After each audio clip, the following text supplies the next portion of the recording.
I wanted to run through what do you get in a diagnostic report and personalised learning plan.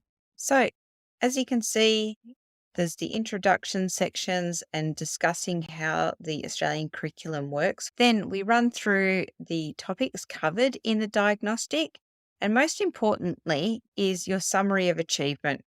Now, this gives you a traffic light system of how your child has performed in each area, in each year level that has been assessed.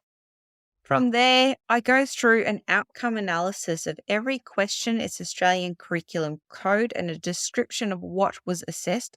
A tick is it was correct, and an exclamation mark encourages you to investigate further.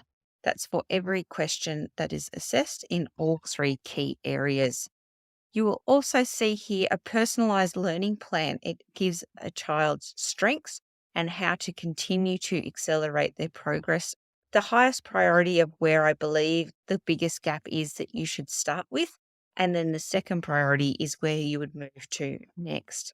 And that just finishes off with some further support for you in our YouTube, Facebook, Instagram programs and our problem solving masterclass, which is a paid program.